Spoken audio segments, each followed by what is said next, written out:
Hey, Mr. Anderson, it's Connor Bickford. Before I get started with my oration, just wanted to thank you for this entire year with my first year in forensics, and thank you for supporting me and everyone else. And I look forward to possibly working with you, depending on how this goes next year. So, go ahead and get started on my oration. A little bit of forewarning, this might not be a full 10 minutes, so yeah. Alright, let's get started. This is the S word. Take a look at our society today. Go ahead.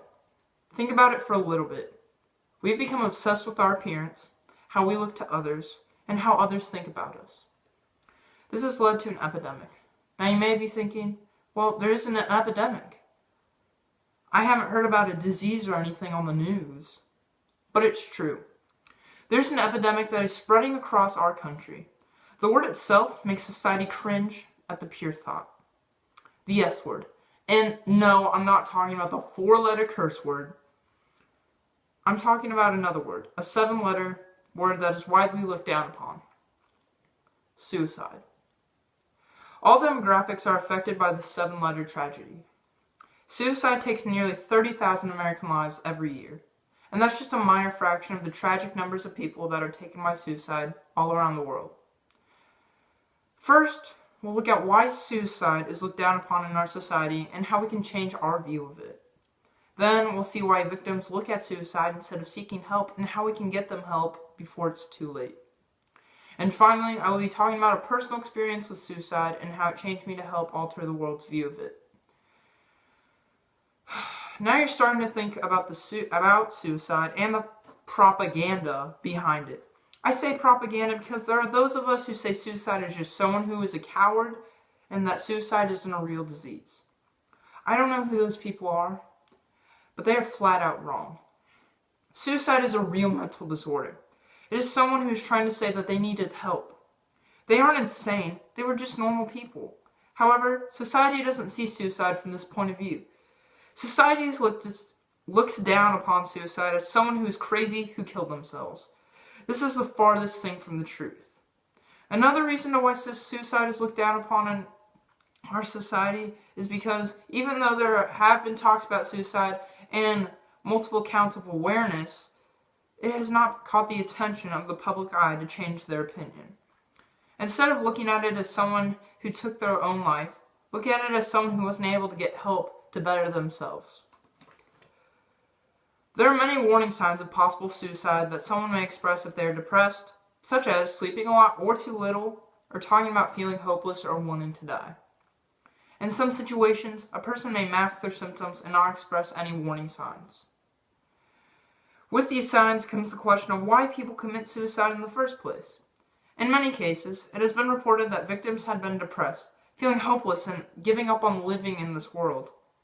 Safe.org reports that depression was the #1 disability in the world in 2010.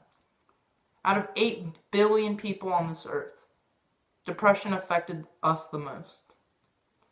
So from that, it looks pretty obvious that depression and suicide are more than just some minor thing. If you are ever in a situation where someone you know is suicidal, don't avoid it, because it could be the difference between saving a life and losing one. As I mentioned earlier, I told that I had a personal experience with suicide in the past year. Someone I knew had been dealing with depression. I didn't know whether or not it would lead to their death, as I had not been exposed to anything like it before. Your first question might be, who is this person that you're talking about? Which is a question that relates this experience back to me. This person I'm talking about was my brother. His name was Jared Lee Bickford. He died February 19th this past year. I didn't really see any of the signs. Probably because I didn't know any of the warning signs. Looking back on my brother's behavior before his death, I see some of the signs of suicide as those reported by psychologists and physicians. My brother's death made me more aware of this, epidemic of depression that is leading to the death of loved ones. It also made me aware of the fear that those with depression feel about talking, the fear that they feel about talking about their depression, suicidal thoughts they may have. It makes these people feel embarrassed and singled out that they're depressed because society has made suicide seem like an obstruction in our world. This is what needs to be changed in our world. We need to face suicide instead of hiding away from it. It's a real thing that occurs every day. With more education about suicide, this propaganda I talked about can be turned into awareness, which could possibly just save a life. It was pretty short, like I said. I didn't really have a lot of time to write it, so yeah. Thank you again, Mr. Anderson, for just looking out for me, supporting me, and everything that I did this year throughout forensics, and yeah. So I'll see you in class possibly next year. Oh, wait, no, I won't be taking the class, so yeah. Thank you for this year, and hopefully I'll get to see you a lot next year.